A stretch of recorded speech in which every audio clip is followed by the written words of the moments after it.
All right, let's get started. Welcome everyone to the Great Minds, Brave Spaces speaker series. My name is Christelle Hales. My pronouns are she, her, hers, and I'm so happy that you're all here. As always, I know this is virtually, but as always, to familiar faces that I see on the attendee list, thank you for coming and welcome back. To the new faces, I see a couple, to the new names, I should say. I'm so excited that you've joined us here today, and I'm looking forward to seeing you at future Great Minds, Brave Spaces events, and also future DEI events through WPI. The Great Minds, Brave Spaces speaker series is dedicated to working towards infusing themes of diversity, equity, and inclusion into our daily conversations and thought processes. Every session, we bring a speaker to share their expertise on how DEI influences them in their life, and vice versa. I'm confident that with crowds like this in the attendee list and having conversations we are about to have, we will learn just how impactful we can be as a community. Now, as you know, the Great Minds, Brave Spaces series will be completely virtual indefinitely, which I think is just more exciting, because now that we no longer have food to eat right in front of us to offer, and now that we no longer can see each other's faces necessarily, Rami and myself, the DEI team, are working extra hard to make sure that the Great Minds, Brave Spaces speaker series are not just lectures, but engaging workshops, activities. Virgie's doing a cooking show right now. So Great Minds, Brave Spaces is building up and out. If you have any cool ideas that you think that we should be implementing, please be sure to click on the link in the chat function. That's our DEI listserv. That's how we reach out to people who are interested in the events. And just put your name in and we can be in contact, or you can just email me, myself or Rami. We'll get started in just a moment, but before we dive in, you should know that this event is being recorded as it has been in the past. For those who may not be able to be present but still want to engage and participate. If you have any kind of issue with that, you can always just log off the call, which is fine. And you can reference it later if you would like by reaching out to either myself or Rami, and we can send you the link. Secondly, listening sessions are coming up, so be sure to look out for those on the calendar. It was in the WPI today. It's a great way to make sure that your voice is heard in terms of feeling included on WPI's campus. So make sure you go to those listening sessions and not just listen, but also, put in your input, because we can't move forward without knowing exactly the experiences that our community is going through and the possible feedback that you all have, okay? Now, without further ado, I'd like to present our speaker, Virgie Tovar. Virgie Tovar is the author of The Self-Love Revolution, Radical Body Positivity for Girls of Color. And You Have the Right to Remain Fat. She's the host of the podcast Rebel Eaters Club, which I am an avid listener to. You should listen to it. If you haven't, you need to. She holds a master's degree in Sexuality Studies with a focus on the intersections of body size, race, and gender. Virgie is a contributor for Forbes.com, where she covers the plus-size market and weight discrimination at work. She started the hashtag campaign, #LoseHateNotWeight, and in 2018 gave a TED Talk on the origins of the campaign. She has been named one of the 50 most influential feminists by Bitch Magazine and received Yale's Poynter Fellowship in Journalism. Virgie has been featured by the New York Times, Tech Insider, BBC, MTV, Al Jazeera, NPR, and now Great Minds, Brave Spaces. She lives in San Francisco, and she literally just glows in everything she does and says. So I am so excited to bring you all Virgie Tovar. Thanks all. Hi, can you hear me okay? I'm gonna take that as a yes. So welcome to my kitchen. I am broadcasting live from San Francisco in my little breakfast nook. So thank you for having me, WPI. I'm so excited to be part of the series, and I was really excitingly challenged by the idea of hosting kind of a feminist cooking show. I've never done this before, so this is exciting for me. So the dish that we're going to start out with a little bit of the cooking hour. And the dish that I'm going to teach you how to make is actually a fairly simple dish. It's called capirotada, and the end result is this. It's sort of a bit of a breadless, or rather an eggless bread pudding. And I'm going to walk you through the ingredients. So I did some research on this dish in anticipation of today's talk. And most sources said that it had a connection to Lent and the observation of Lent, which I'll get deeper into the Lent symbolism in a minute. But I grew up actually I grew up not Catholic. I grew up Pentecostal. And I grew up eating this dish during Christmas.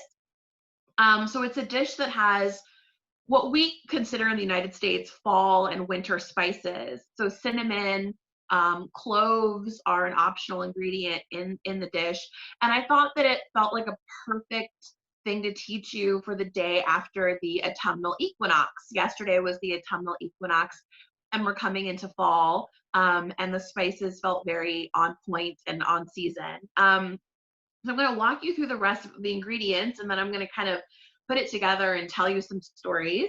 And then we'll kind of get into, my own relationship to my research as someone who is really interested in the body image, weight discrimination, fat phobia, and now our cultural relationship to food. So the first ingredient is stale baguette. So that's here. So you want to leave it out kind of the same way as bread pudding. You want about a cup and a half of water and about a cup and a half of dark brown sugar. And then if you want to modify the recipe, just know that it's equal parts dark brown sugar and water. You need 2 cinnamon sticks. I want to show you, they're so pretty. 2 cinnamon sticks. You want to have about a handful of raisins. If you love raisins, feel free to put as many raisins as you want. I'm not a huge raisins fan, so I'm like a handful is about good for me.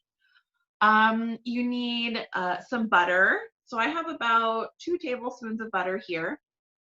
And then the unexpected addition is you're going to need about a cup of Monterey Jack or any white cheese. My grandmother used to she really likes piquant cheeses, so she put Parmesan on this dish.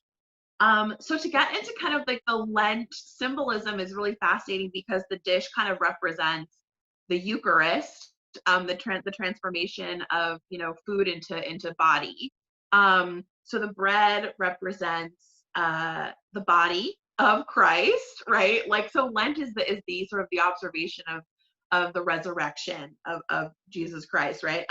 So the bread is the body, the dark syrup that comes from the brown sugar and the water, and then the cinnamon stick or the cloves is the blood.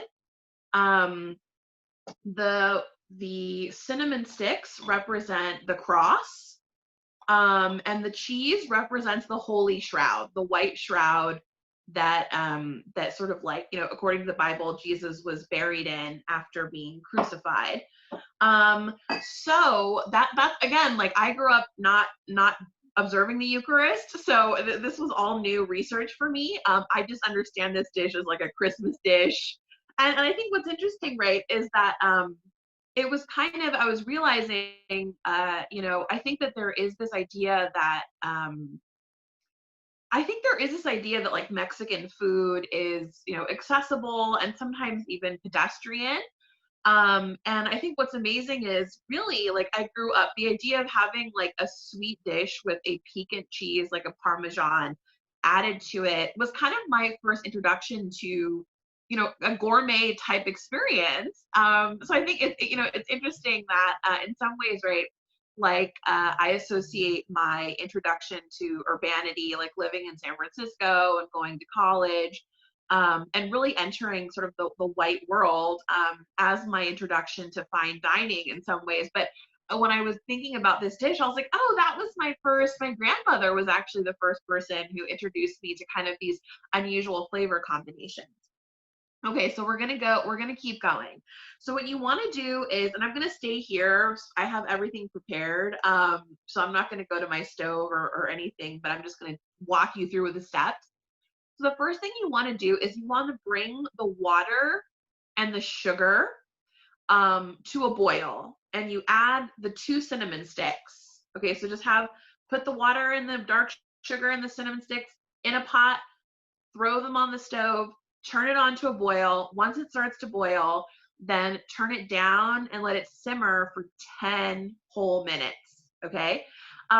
Then while it's simmering, you can cut the bread, cut all the sort of the stale French bread, and you're gonna kind of line a baking dish. You can do this with like a sort of a cookie dish too, or like a cookie sheet, but I'm using a little pie dish. Ooh. So you're gonna line it, and this is what I love about the recipe is like, as you're doing the recipe, you're preparing the next step, which is really fun and very practical, which I associate deeply with like my grandmother and growing up. So you're gonna line the dish with the stale French bread.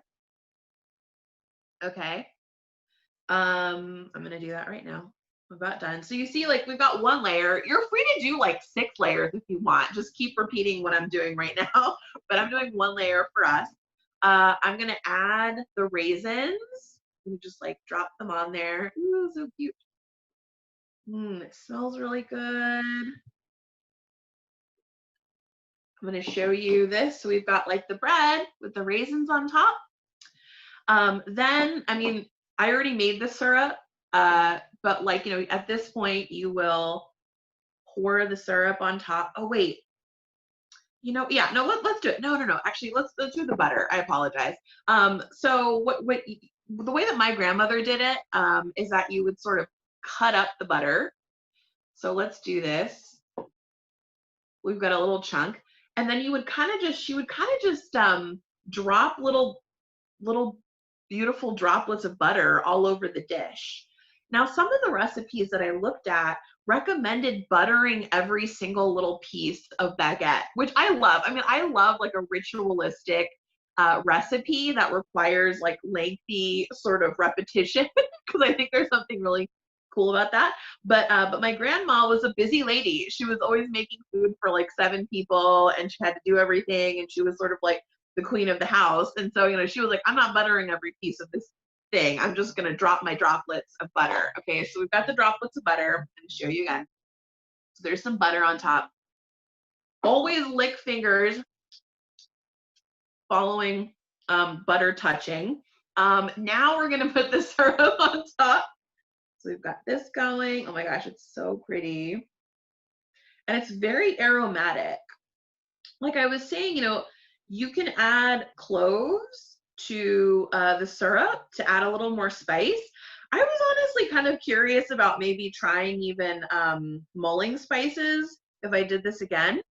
You just want to make sure that there's like a generous amount of syrup and it's kind of just drenched. And then you're going to just let this sit for about 10 minutes. And during that time, you're going to preheat your oven to 350 degrees. I'm going to add the cheese now. You can add it after the soaking if you want, but I'm going to add it now. And this is Monterey Jack. But like I said, my grandmother used to use Parmesan, so feel free to use whatever you want. I like a lot of cheese because it really brings out kind of the contrast between the cheese and the syrup. That's very sweet. Okay, so we're gonna leave it out for 10 minutes. And then in our theoretical world, we're gonna cook this at 350 we're gonna bake it for about 30 minutes or until the cheese is slightly brown. So this is what it looks like uncooked. And then again, I'm gonna just show you what it looks like finished.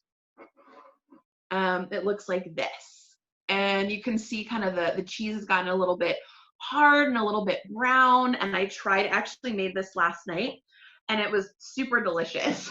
So get ready. So I hope that you like enjoyed that portion of the talk, and like that you can make this dish. I thought it was a fantastic illustration of an easy dish that's very delicious and that I grew up with, and it's part of Mexican culture and Mexican cuisine.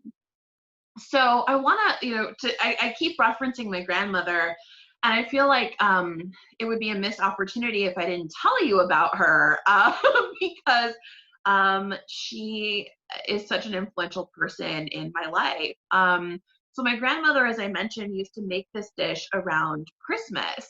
My grandmother's name is Esperanza, which in English is the word hope. And she's from northern Mexico, near the border, in a town called Monterrey. She raised me, and she was the queen of the kitchen.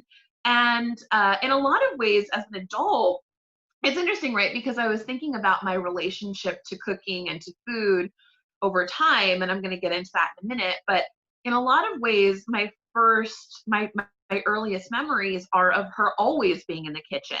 She was always cooking, always, making something, and she was an excellent cook.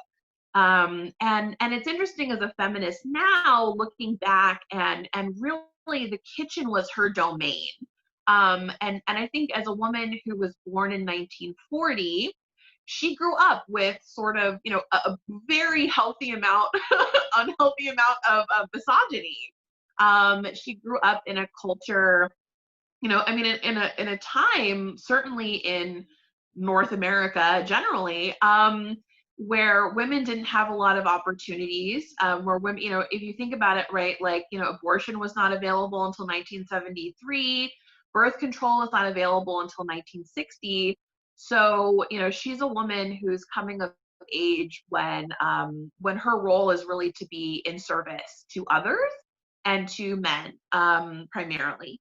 And so in a lot of ways, like it's taken so long to really understand her gender performance as someone who grew up in Mexico, and my own gender performance as someone who was socialized in the United States. And it's interesting, right? Because like cooking and being an excellent cook is part of successfully performing gender, actually, in both the United States and in Mexico. However, if you think about when my grandmother was sort of coming of age and becoming an adult, this was the time, like the 1950s, certainly the 1960s, when women were going, certainly women in the United States, coming off of the prosperity of World War II, were turning to technology, like loved canned foods, loved like like gelatins, like the idea of like where sort of weird science and food intersect. That was sort of the future of like feminine cooking. And my grandmother, that was not something that, she was into. Like she loved to have a sort of a righteous and slow cooked sort of experience and meal. And so anyway, the kitchen was where that was her sphere of power.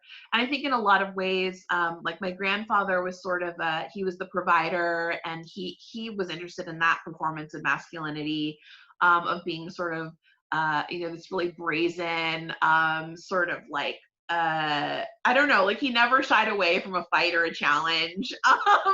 And my grandmother was kind of this like demure woman. And so, yeah, and I want to kind of get into like how our gender performances began to diverge, and how, like in a lot of ways, right, I didn't actually learn. I'm not an excellent cook like she is, and some of it is because of the fact that I think that she, again, like as part of the kitchen being her domain of power, I think she felt very territorial about it.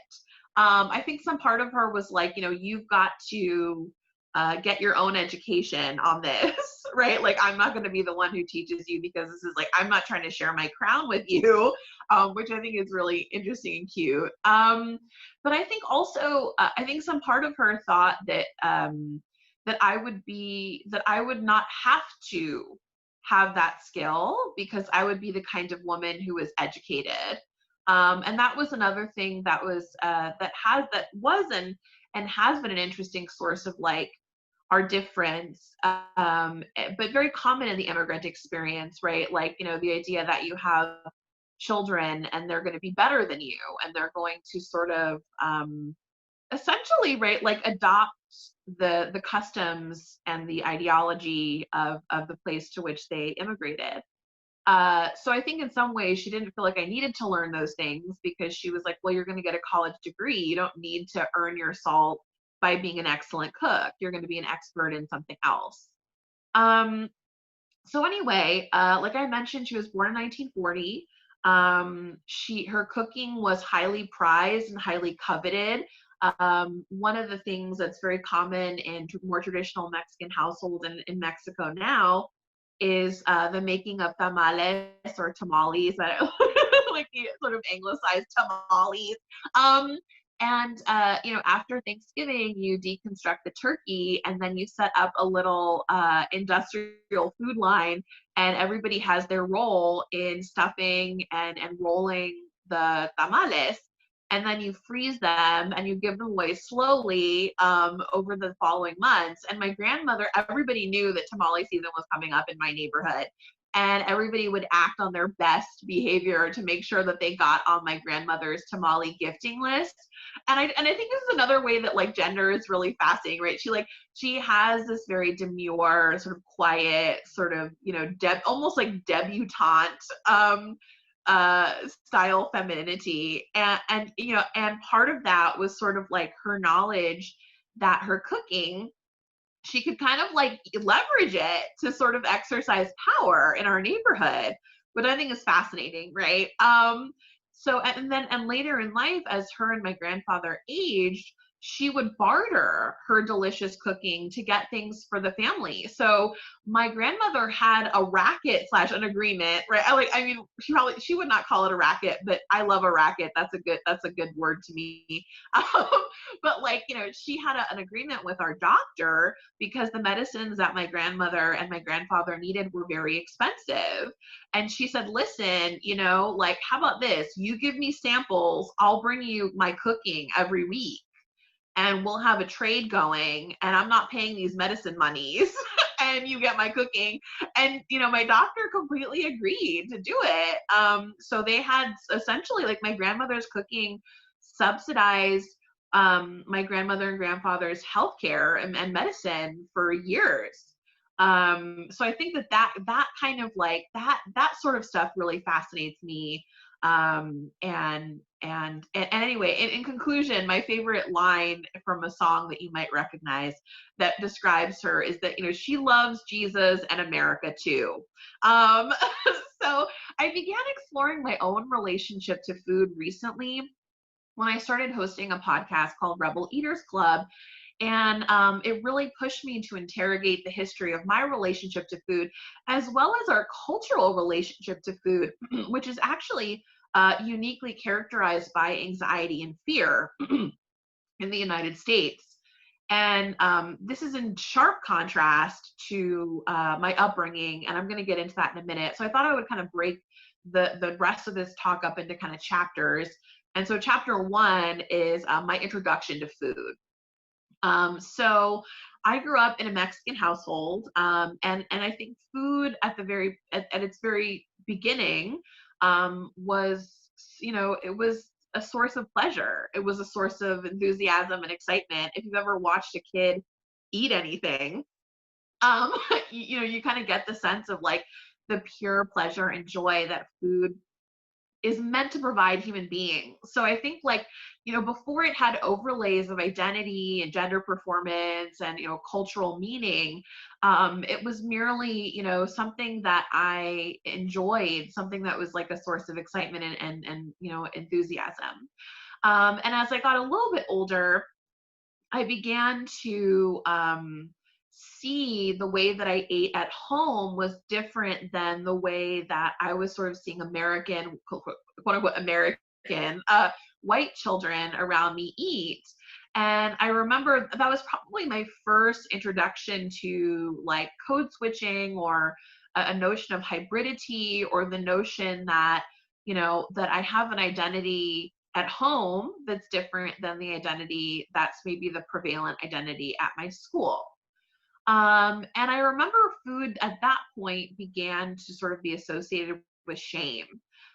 So, I had these, like, my grandmother made all of my lunches, all of my meals, and she always wrapped everything in foil. She would make these, like, elaborate chicken breast sandwiches, and, like, she was always really preoccupied with me getting enough nutrition. So I had these foil wrapped, like, chicken sandwiches, and then I would kind of look at the white students around me, and honestly, there weren't that many. Most of us were children of immigrants, but even at that time, I understood the white children as, like, my white classmates as, sort of like holders of something, like, special, and something that I didn't have. So anyway, they had these plastic wrapped peanut butter and jelly sandwiches and gummy snacks. And as an adult, I think even as a kid I sensed this, but as an adult I had the language to begin to understand, like, the transparency of the plastic wrap versus the opacity of my foil felt like a metaphor for, who had something to hide and who didn't.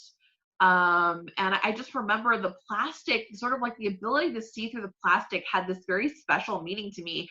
And my grandmother was just, like, not having it. She was like, I'm not ruining my delicious, like, chicken breast sandwich that I made hot.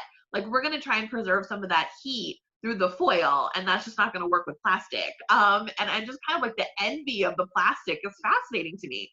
Anyway, another part of my introduction to food was, there's a lot of food mythology in my family, and I think this is probably true for a lot of families, but my mom when she was pregnant with me, she worked at the famous candy, maker See's Candy. It used to be a West Coast exclusive situation, like a candy boutique, but now it's all over the country. But anyway, she was someone, she would tell me, right, she would filch, like, a full pound of candy every single day that she was pregnant with me, and she would order these enormous pizzas during lunch, and she kind of relishes, like, these anchovy Olympic sized pizzas.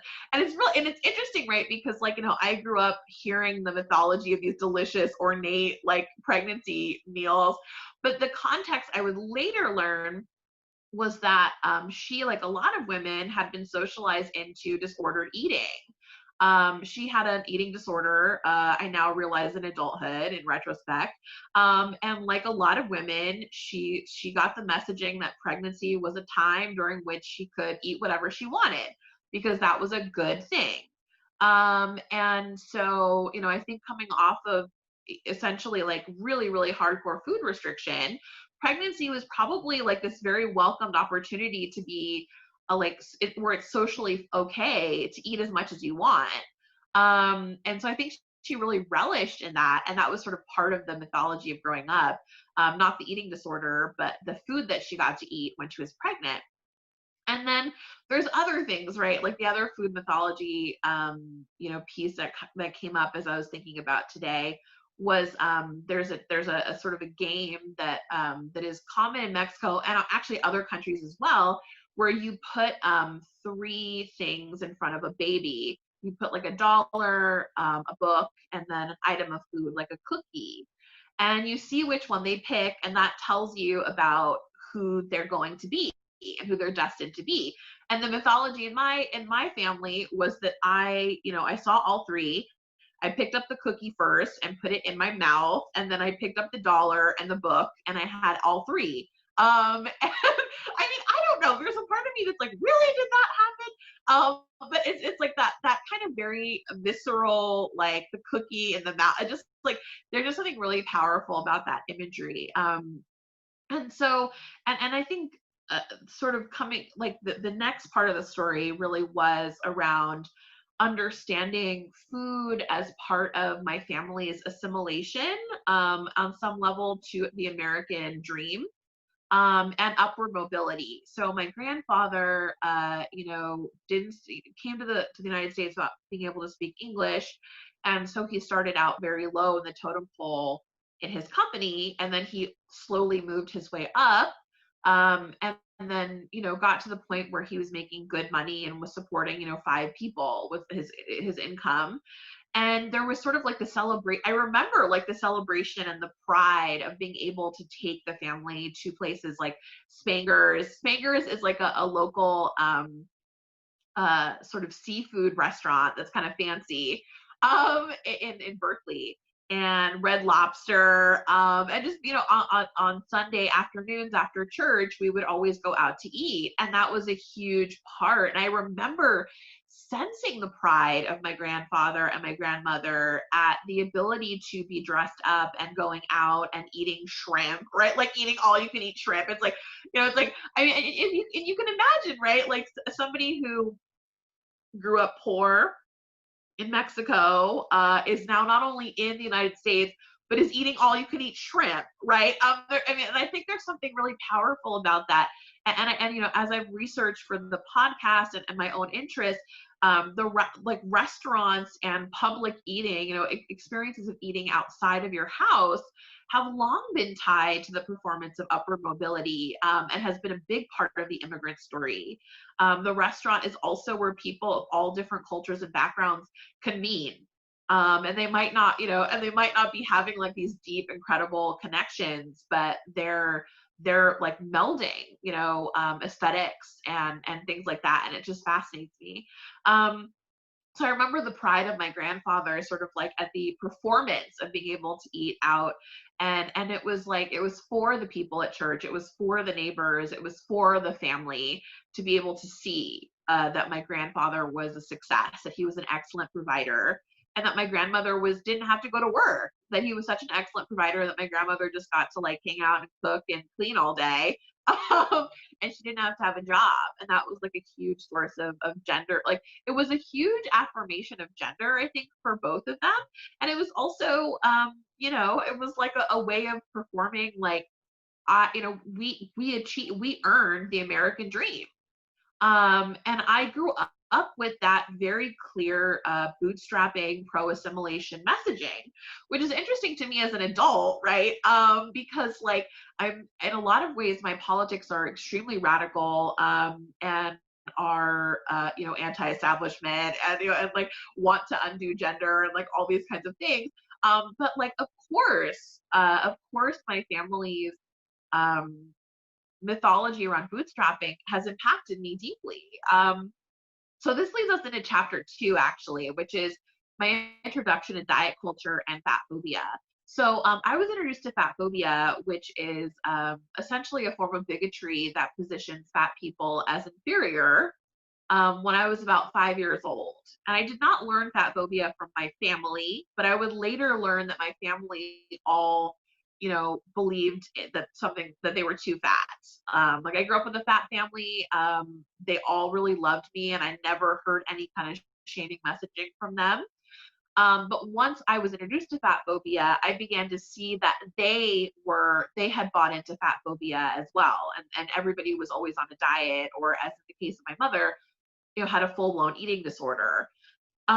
So I began to, and this is sort of like where the relationship to food begins to transition, because I began to hate my grandmother's cooking because I saw the deliciousness, I saw her mastery of the skill as a barrier to weight loss. And I think there's a lot of really deep symbolism there. I think, and in that, I think in the process of that, and this is how diet culture begins to overlay with racism. I mean, first of all, diet culture is about acquiring the white body. And really, honestly, if you're a person of color, you simply cannot have a white body. But the idea is that you sort of are supposed to strive for that as a performance of your understanding of your second-class citizenship as a person of color. So anyway, right, like I began to hate my grandmother's cooking, and I think this was a lot of where the fracturing of my relationship to my own Mexicanness, my own brownness, really kind of began to take place.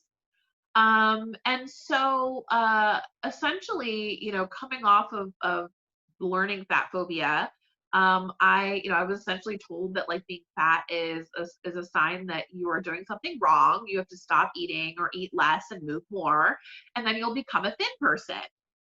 I mean, now I know after, a decade of researching this issue, that simply isn't the case, right? Like a fat person is not a failed thin person. A fat person is just a fat person. And so, yeah, and like the chances of a person who's fat becoming a person who is thin and staying a person who is thin is less than 1%, right? And so I didn't know that at the time. But anyway, so my internalization of my fat phobic education led to essentially 2 decades of disordered eating or food restriction or dieting. Um, and it was obviously, right, like it was kind of this constant sense that I was chasing something and never quite getting there. And I really think that again, as an adult, I'm aware that I was trying to lose weight so that people would stop emotionally abusing me. But I had learned that my abuse was my fault. Fat phobia has a lot of victim blaming built into it. And so it was my idea. I mean, everybody told me that, like, that I could absolutely lose weight if I wanted it badly enough. And I think this goes back to the bootstrapping and assimilation narrative in my own family, um, because dieting is a form of bootstrapping. Right? Because like essentially fat phobia is a form of injustice.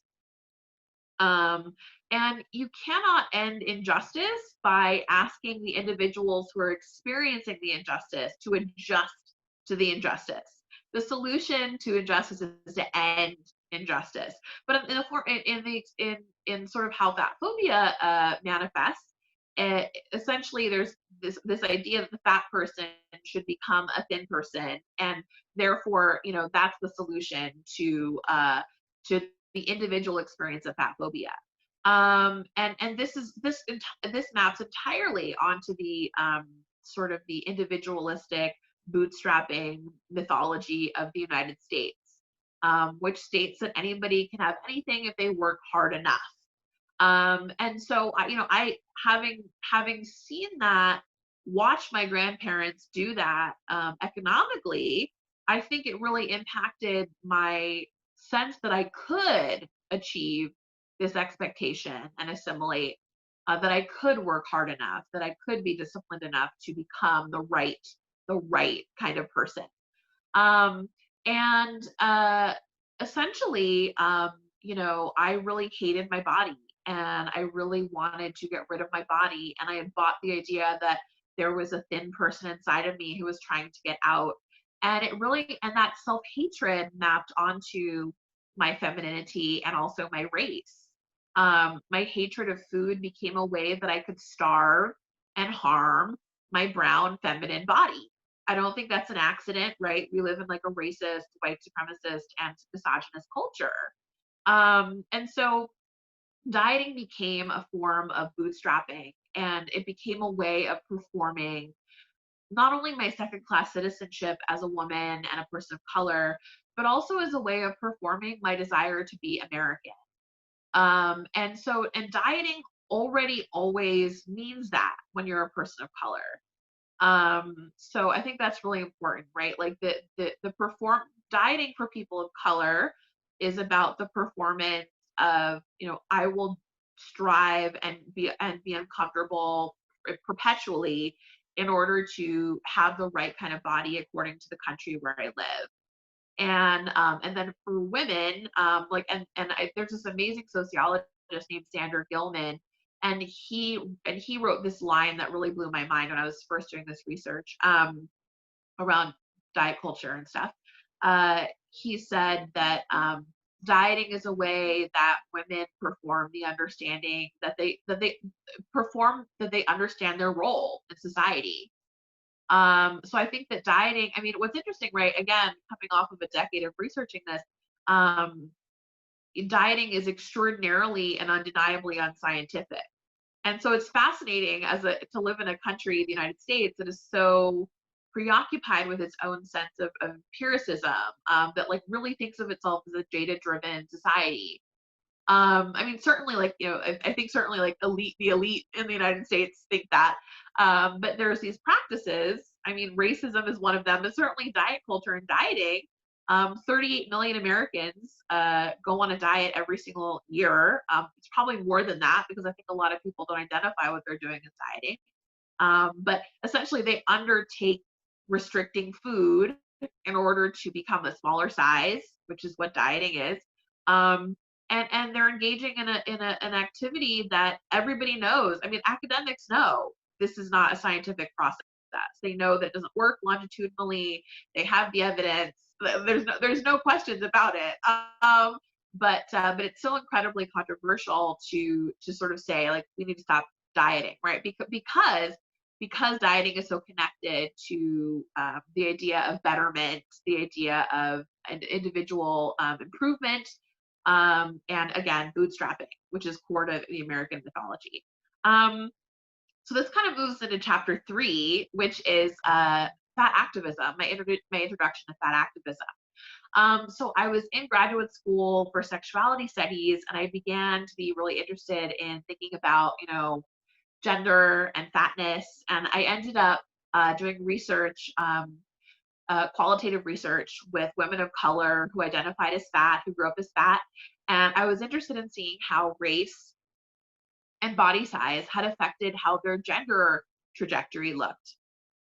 And this was sort of harkening back to my own childhood when I essentially was, I sort of call it like gender confusion. I was a fat girl, which meant that I did not get treated with, I did not get treated the way that I was seeing my thin friends and classmates getting treated. I was surrounded by images and messaging that if you're a girl, if you're a woman, then you get treated like daintily, and men desire you, and boys want to be your, you know, boys want to be your boyfriend, and you know, and I wasn't experiencing any of those things.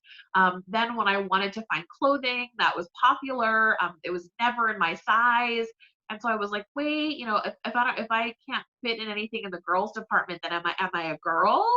And there were just so, and I think I was treated with more physical brutality, because of fat phobia. There's this belief that fat people can take more abuse or more unpleasantness.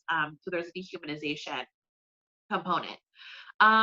Anyway, so I was interested if other girls of color, women of color, had experienced that, how it had affected their gender. And I found that there was this huge, I mean, again, in my small sample size, there was this huge correlation between body size and sort of like this interesting relationship to gender. I ended up finding that essentially that among the people I interviewed, they had really advanced stories of their own understanding of their own gender as compared to other cisgender women. All my participants were cisgender. And so that was like, I was like, oh, that's kind of, this is interesting, right? And that kind of led me down the rabbit hole of discovering fat activism, which is essentially, you know, a form of activism that says that, you know, fat people don't need to change, that the culture needs to stop being fat phobic. And it was extraordinarily liberatory. I had never been introduced to not only like the idea that there was nothing wrong with me, that I did not ever have to diet again, but further that that I had the right to live this extraordinary, fabulous, over the top life if I wanted at my current size. And you can imagine how exciting that must be for someone who's experienced like self-hatred and shame for so long. I began to see food as political, and I began to see eating as a form of performance. I began to see food as a way that I could protest against patriarchy, and refuse, like I mentioned, Sandra Gilman sort of said, refuse to accept my role in society. I saw eating as a way to perform gender, you know, nonconformity and gender treason, if you will. And I began to see eating as a form of restoration after years of being starved. Like essentially, like dieting is a form of culturally sanctioned starvation, which is deeply dehumanizing. And anyway, we only have about 3 minutes left before the Q&A, but I kind of want to wrap it up, right? And I think like the final sort of thoughts were, I've begun really to interrogate the American relationship to food through the work I do with the podcast. And it's interesting, right? Because the history of food in this country is, as in every country, I would argue, is deeply connected to historical moments that make in our culture that make Americans very uncomfortable to face.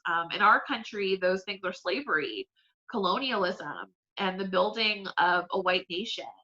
I think one of the things I most recently found out that kind of blew my mind was that in North America, the way that cookbooks were originally set up, essentially recipes were designed for 6 people in cookbooks, and this was because it was essentially designed to ensure a white majority, because 4 white children were required to keep a white majority. So there's sort of these like sort of specters, ghosts, like, you know, there's these sort of parts of our everyday lives that we sort of take for granted that have these incredibly fraught legacies. Even now, like the standard size for recipes is 4, based on the nuclear family, right? Mom, dad, a daughter, and a son. And right, like, you know, what does that say about what does that say about, like, you know, the non-traditional family, you know, et cetera, right? So there's kind of like all of these little artifacts that are built into our everyday, you know, eating habits and food culture that I think are interesting. And actually, this brings us back to capirotada, a dish that would not have existed without Spanish colonial rule in Mexico. The dish was said to have emerged from the combination of bread that had survived the long marine voyage from Europe and an anise tea that the Aztecs in the Americas brewed. The tea was thought to have revived the bread after the journey. And in that simple chemical process, alchemy occurred because it helped make this food a hybridized food. In that way, food is always an archive of place and time and necessity, but also resilience, love, and meaning making. Thank you very much. I had so much fun hanging out with you, and we're now open to Q&A if anybody has any questions or wants to share anything.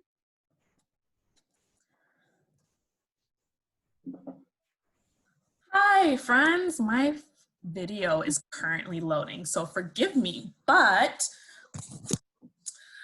I wanted to thank Virgie for taking time to tell us about all these wonderful things. I can't tell you, like, I was on mute, but I was just snapping the whole time, Virgie. I was like, from the foil wrap lunches, because that definitely was a thing. I remember, like, all my lunches were wrapped in foil. Being in a of looking at the sandwiches around me, like, remember, like, fluffing peanut butter and like. And like, I remember going to my mom saying, "Mom, why don't I have that?" And she's like, "What do you, that is nothing. There's no nutrients in that. Like, the chicken that I make you is perfectly fine, and go sit down." Totally. That just touched me. And like, that was just one of the things that stood out, because I realized that as people of color in the United States, like, often we're taught very early to feel ashamed of our food because it's deemed as different and the other, and wanting to engage in quote unquote American food is like also a form of wanting to assimilate. So I just appreciate you like breaking that down for us. It was just wonderful. Yes, totally. I mean, yeah, and I think that connection between, like, I remember one of the things, like, growing up was I remember learning as an American child to an immigrant family that I had to sort of like teach them how to eat. And I remember that, I don't know how that messaging, it wasn't that overt, but it was clear to me that's what I was doing. And I remember being at the grocery store with my grandmother and just being like, "Don't you know that you can't eat this and that and this and that?" And like, and I think it was, and I remember kind of being like really frustrated with her. And I think, again, as an adult, I look back on that moment and I was like, for her, the idea that there would be food in the grocery store that was bad for you was just like completely anathema to logic. Yes. So she was just like, why would anybody put food in a grocery store that is bad for you? Like, that doesn't make any sense. And my thought was, don't you understand that you have to learn how to navigate the food system? And it's so interesting that, like, that bootstrapping idea is so fascinating. So it's like that her worldview was actually much more logical than mine. Yes. But I had this sense that I was right because like this idea that there's right and wrong, good and bad, and that you have to have the right kind of knowledge in order to be able to navigate properly is such an American thing. You know what I mean? Yes. No, absolutely. And I'm going to get to the question soon, but that reminds me of, I think I vividly remember, as you were talking, I vividly remember the time a time in my life where it dawned on me that like everything you were just saying, but maybe not that language, in my like little elementary school kind of body. I remember we had a kind of a potluck situation. I forget what the event was, and everyone was supposed to bring a dish from home. And my elementary school was majority white, and I wanted my mom to make a whole bunch of Haitian patties, which is like similar to Jamaican patty. It's basically just a flaky crust with meat packed on the inside. It's delicious. And I was certain that people would love it at the school because I loved it and it tastes so good. And everyone in my culture loves it and my family loves it. And it's honestly it's the first thing that everyone eats, like at any Haitian function. Patties are the first one to go. Anyway, I remember bringing my patty and everyone looking at it interestingly, and I brought every last one back home with me. I was so confused, and at a very young age, I started to realize the food that I grew up with wrong, and the food that I should be striving for are, like what some of the things I eat to this day, but like some I learned, I'm like, I should be looking like I should have brought the spaghetti that Sarah brought, or I should have brought the Mark brought, like I learned at a very young age like what was right food and what was wrong food, or like what was worth trying, Yes. Anyway, I could go on forever, Virgie, but this is not about I encourage people to put questions in the chat, but we do have one from Rami. And they are asking, have you seen any difference in stigma for men and or other racial identities around size? Around size? Yes. I mean, yeah. I think, there's so many ways, and it's interesting, right? Because like the gender component in some ways sort of complicates fat phobia and like size-based discrimination in really interesting ways. So for instance, like on the one hand, men of size, like larger men, for instance, experience a kind of a form of misogyny. Because the idea is that like, that the fat man is sort of a feminized man, like a soft man. And men are supposed to be hard and streamlined and sort of, whatever. And I sort of began to notice this misogyny when I was researching memes and like sort of like, articles about fat men. And the tactic around dealing with fat women is really different than the way that fat men are treated in like, conversations in some ways, not always. But anyway, I began to see that three themes emerge. One, when I was looking at like, cultural preoccupations and how the culture wrote about men of size or larger men. Yes. And one of them was that like larger men or fat men developed moobs, like man boob, which is about like this, it's this preoccupation with like, men are not allowed to have breasts, like men are not allowed to have fat on their chest because that creates ambiguity around, who is like the gender line, the gender binary. Right. The second theme that showed up a lot was this idea that if you became fat, that you would lose the ability to see your penis, which again is about, it's about transphobia. It's about like the gender binary, right? This idea that like men have to have fully visible genitalia, like that men have a certain kind of genitalia that have to be visibly like completely different from like female genitalia, and like very problematic. And then the third theme was that fat men had more estrogen than thin men. And again, all of these things are about misogyny, right? This idea that like if you are a fat man, then you are feminine, and that makes you inferior, because in our culture we believe that like the feminine is inferior. That and part of misogyny is this idea that the most insulting, degrading thing that a man or a masculine person can be is woman-like.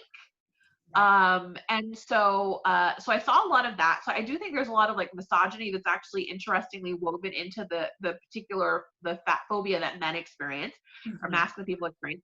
The other thing, and I have to name drop a couple people who are really, I think, spearheading the research on the next thing I'm going to tell you.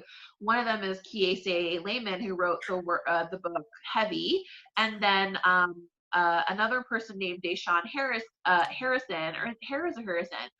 Anyway, they're an editor at Wear Your Voice magazine. If you look it up online and you want to read their work. Anyway, they both talk about how essentially the connection between fat embodiment and Black masculinity in police violence.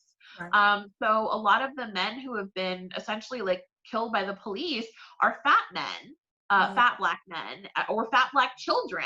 And like there's a specific way in which, fat phobia intersects with anti-Blackness around police brutality, because, right, like fat children, I mean, Black children get adultified, and so do fat children.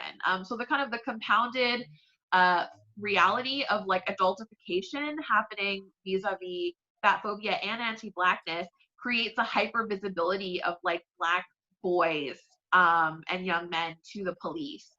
And I think like it really shows up like in the case of Eric Garner, who essentially one of the reasons that the police officer who was responsible for his death didn't get indicted was because the NYPD union lawyer argued that he was obese and that was what killed him, and that a healthy man would not have died from the maneuver that was being performed on him. And the autopsy corroborated that he had like a heart attack and did not die of like asphyxia. And I mean, this is like a very clear manifestation of fat phobia, right? And that has very high stakes. And so I think like those are ways that I see fat phobia interfacing with like masculinity and race in very specific ways. No, wonderful. Thank you. And one last question. I know we're pushing it, but this has been so good. I was wondering if you have advice as a fat activist for larger people that feel discriminated against when they go to the doctor. My sister talks a lot about how when she goes to the doctor, they always try to make her ailment about her weight instead of other things. After years and years of this, she now just hates going to the doctor. It is so hard to get someone to see beyond side, especially in the medical industry, and especially in the wellness industry, because it is a $4.8 trillion rent industry. Like there is just too much tied to it. But sorry, that was the question. Yes. I mean, essentially, I think what's really hard is, this is very common. Like it's not uncommon for higher weight people to avoid care. It's a really big issue. Like you're right that people in the medical profession have some of the highest reported rates of anti-fat bias, have some of the highest rates of fat phobia. Those things are real, and they really impact, fat people's access to care, and it's really unfair. I think what's difficult is I always hate how the people who are experiencing discrimination end up having to do more labor if they want to get the stuff that they deserve. So I want to as a preamble say, the advocate, like essentially what I'm about to advocate for, like offer, isn't fair. Like it's not fair that, your sister would have to do this, but essentially I had to become like a ferocious self-advocate at the doctor. And it really sucks. It really sucks bad. But like kind of just going in really coming in really, really hot and heavy, right? Like in the sense that like whenever I have a new doctor, I take charge of the conversation immediately. I'm like, this is who I am. I refuse to be weighed. I have a history of disordered eating. I'm not interested in anything that involves advocacy of weight loss. I have this is my medical history. I want my medical history to be understood as being connected to the stress of living with fat phobia.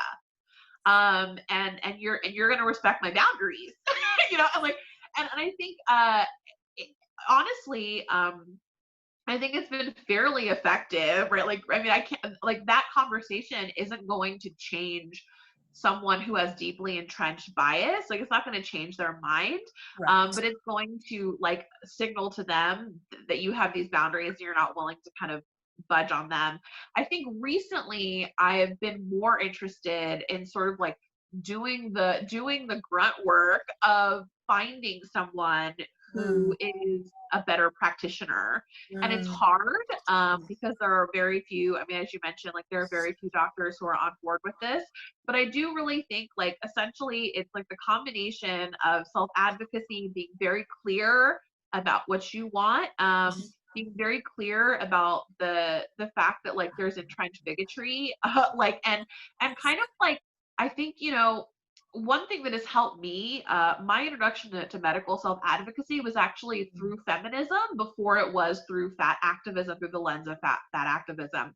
And what I've learned is the medical practitioners, doctors, they treat a lot of people really badly. It's kind of part of the culture, which is really unfortunate, right? Like, Yes. even if you think about, like, for example, the book The Empathy Exams, the way that like women as a group, like feminine people as a group, are considered like not truthful Right. witnesses to their own pain.